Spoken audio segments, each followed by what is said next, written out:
साल 2025 अब अपने अंतिम पड़ाव पर है। 31 दिसंबर 2025 सिर्फ कैलेंडर बदलने की तारीख नहीं है, बल्कि यह आर्थिक मोर्चे पर कई जरूरी कार्यों को निपटाने की डेडलाइन भी है। वहीं 1 जनवरी 2026 की सुबह आम आदमी के लिए कई बदलाव लेकर भी आ रही है। बैंकिंग, टैक्सेशन, डिजिटल पेमेंट और निवेश से जुड़े नियमों में बड़ा फेरबदल होने जा रहा है। अगर आपने समय रहते इन बदलाव का ध्यान नहीं दिया तो आपको पेनल्टी भरनी पड़ सकती है या आपकी वित्तीय सेवाएं बाधित हो सकती हैं। आज हम आपको उन सभी बदलावों के बारे में विस्तार से बताने जा रहे हैं जो 31 दिसंबर की रात और 1 जनवरी की सुबह से प्रभावी होंगे। पहला, क्रेडिट स्कोर के नियमों में बड़ा बदलाव। कर्ज लेने वालों के लिए नए साल से सबसे बड़ा बदलाव क्रेडिट स्कोर की रिपोर्टिंग में होने जा रहा है। अब तक क्रेडिट ब्यूरो या सिबिल आमतौर पर मासिक आधार पर डेटा अपडेट करते थे। 1 जनवरी 2026 से क्रेडिट स्कोर साप्ताहिक आधार पर अपडेट किया जाएगा। अगर आप लोन की ईएमआई या क्रेडिट कार्ड का बिल चुकाने में 1 दिन की भी देरी करते हैं तो इसका असर आपके स्कोर पर तुरंत दिखाई देगा।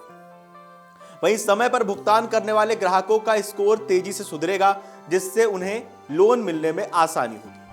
दूसरा सबसे बड़ा बदलाव वो स्मॉल सेविंग्स स्कीम की ब्याज दरों में कटौती संभव मानी जा रही है।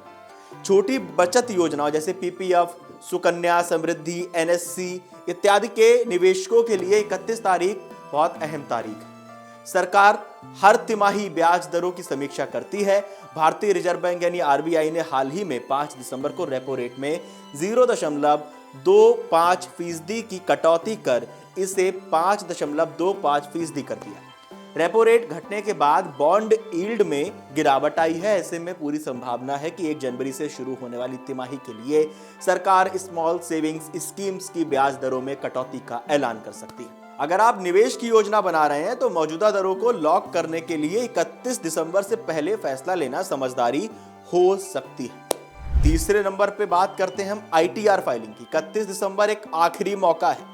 वित्त वर्ष 2024-25 के लिए इनकम टैक्स रिटर्न यानी आईटीआर भरने की अंतिम तारीख भी 31 जुलाई थी। जो करदाता चूक गए थे उनके लिए बिलेटेड रिटर्न भरने की आखिरी तारीख 31 दिसंबर है।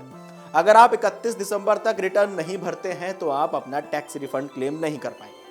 31 दिसंबर के बाद रिटर्न भरने के लिए आपको अपडेटेड रिटर्न यानी आईटीआर यू जिसको बोला जाता है टर्म में, उसका सहारा लेना पड़ेगा, जो काफी महंगा पड़ता है। 12 महीने के भीतर ऐसा करने पर कुल टैक्स का 25% अतिरिक्त जुर्माना लगेगा। वहीं 24 महीने के भीतर रिटर्न जमा करने पर कुल टैक्स का 50% अतिरिक्त जुर्माना लगेगा। 36 से 48 महीने की देरी होने पर 60% से 70% तक अतिरिक्त टैक्स चुकाना पड़ सकता है। यूपीआई और डिजिटल पेमेंट पर सख्ती। डिजिटल फ्रॉड और बैंकिंग धोखाधड़ी के बढ़ते मामलों को देखते हुए 1 जनवरी 2026 से डिजिटल लेन देन के नियम भी सख्त हो रहे हैं। सरकार और आरबीआई के निर्देशानुसार यूपीआई प्लेटफॉर्म जैसे गूगल पे, फोन पे और व्हाट्सएप पे भी अब पेमेंट होता है। उसको लेकर अब ज्यादा सख्त केवाईसी प्रक्रिया का पालन करना होगा। नए नियम के तहत मोबाइल नंबर वेरिफिकेशन और अकाउंट लिंक करने की प्रक्रिया में अतिरिक्त सुरक्षा लेयर जोड़ी जा रही है ताकि फर्जी अकाउंट्स पर लगाम लगाई जा सके, साइबर फ्रॉड्स पर लगाम लगाई जा सके। 5वां और बहुत महत्वपूर्ण बिंदु, पैन आधार लिंक ना होने से पैन हो सकता है निष्क्रिय, डीएक्टिव। वित्तीय नियामकों ने साफ कर दिया है कि पैन और आधार को लिंक करना मैंडेटरी है, अनिवार्य है। अगर आपने अभी तक ये प्रक्रिया पूरी नहीं की है तो 1 जनवरी 2026 से आपको बड़ी दिक्कतों का सामना करना पड़ सकता है। लिंक ना होने की स्थिति में आपका पैन डीएक्टिव हो सकता है। इससे टैक्स रिफंड अटकने, बैंक खाता खोलने में दिक्कत और म्यूचुअल फंड या शेयर बाजार में निवेश रुकने जैसी समस्याएं भी आपके सामने आ सकती हैं। वहीं अब बात करते हैं रोजमर्रा की चीजों से जुड़ी हुई, तो एलपीजी और ईंधन की कीमतों में भी बदलाव हो सकता है।